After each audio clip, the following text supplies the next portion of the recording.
Assalamualaikum warahmatullahi wabarakatuh.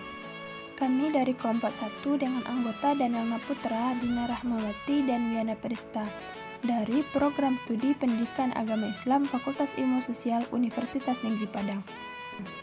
Kami akan menjelaskan tentang pengertian dan fungsi kurikulum PAI. Adapun pokok pembahasan materi ini mencakup definisi atau pengertian kurikulum, peranan kurikulum, serta fungsi kurikulum. Yang pertama ada pengertian kurikulum. Apa itu kurikulum?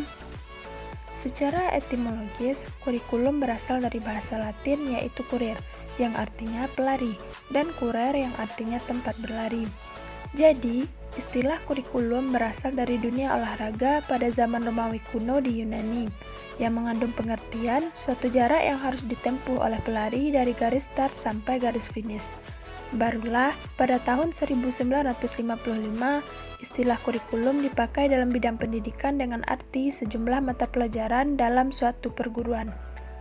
Secara terminologis, istilah kurikulum yang digunakan dalam dunia pendidikan mengandung pengertian sebagai sejumlah pengetahuan atau mata pelajaran yang harus ditempuh atau diselesaikan siswa untuk mencapai satu tujuan pendidikan atau kompetensi yang telah ditetapkan. Kurikulum sebagai program pendidikan harus mencakup anggota mata pelajaran, kegiatan belajar, program belajar, serta hasil belajar yang diharapkan. Dari rumusan tersebut, kurikulum dapat diartikan sebagai program dan pengalaman belajar serta hasil-hasil belajar yang diharapkan, yang diformulasikan melalui pengetahuan dan kegiatan yang tersusun secara sistematis, lalu diberikan kepada siswa di bawah tanggung jawab sekolah untuk membantu pertumbuhan. Yang kedua ada peranan kurikulum. Kurikulum sebagai program pendidikan yang telah mengemban peranan yang sangat penting bagi pendidikan. Terdapat 3 jenis peranan yang dinilai sangat pokok, yaitu peranan konservatif, peranan kreatif, dan peranan kritis atau evaluatif. Peranan kurikulum yang pertama yaitu peranan konservatif. Peranan konservatif menekankan bahwa kurikulum dapat dijadikan sebagai sarana untuk mentransmisikan nilai-nilai warisan budaya masa lalu yang dianggap masih relevan dengan masa kini kepada anak didik selaku generasi penerus. Dengan demikian, kurikulum bisa dikatakan konservatif karena mentransmisikan dan menafsirkan warisan sosial pada anak didik atau generasi muda. Peranan kurikulum yang kedua yaitu peranan kreatif.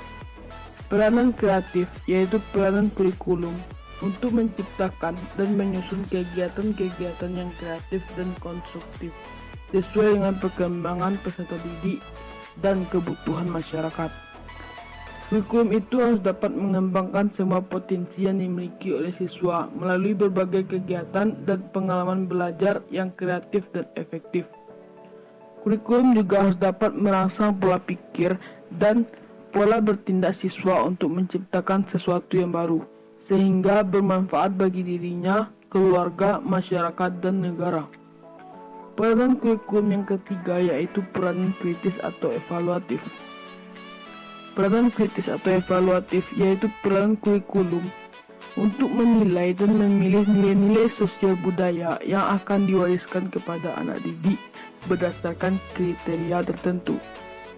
Nilai-nilai sosial budaya yang ada dalam masyarakat akan selalu berubah dan berkembang. Perubahan dan perkembangan nilai-nilai tersebut belum tentu relevan dengan karakteristik budaya bangsa kita, yaitu bangsa Indonesia. Nilai-nilai yang tidak relevan itu harus dibuang dan diganti dengan nilai-nilai positif, yaitu nilai-nilai budaya yang bermanfaat.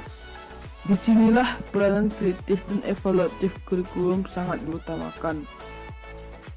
Selanjutnya yang ketiga ada fungsi kurikulum. Pada dasarnya, kurikulum berfungsi sebagai pedoman atau acuan. Bagi guru, kurikulum berfungsi sebagai pedoman dalam melaksanakan proses pembelajaran. Bagi kepala sekolah dan pengawasan, kurikulum berfungsi sebagai pedoman dalam melaksanakan supervisi atau pengawasan.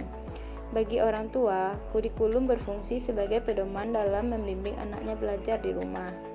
Bagi masyarakat, kurikulum berfungsi sebagai pedoman untuk memberikan bantuan bagi terselenggaranya proses pendidikan di sekolah. Sedangkan bagi siswa, kurikulum berfungsi sebagai suatu pedoman belajar. Kemudian, ada 6 fungsi kurikulum menurut Alexander Inglis. Yang pertama, fungsi penyesuaian. Kurikulum sebagai alat pendidikan mampu mengarahkan anak didik agar memiliki sifat well-adjusted, yaitu mampu menyesuaikan dirinya dengan lingkungan, bagi lingkungan fisik maupun lingkungan sosial. Yang kedua, fungsi integrasi. Kurikulum berfungsi mendidik pribadi-pribadi yang terintegrasi.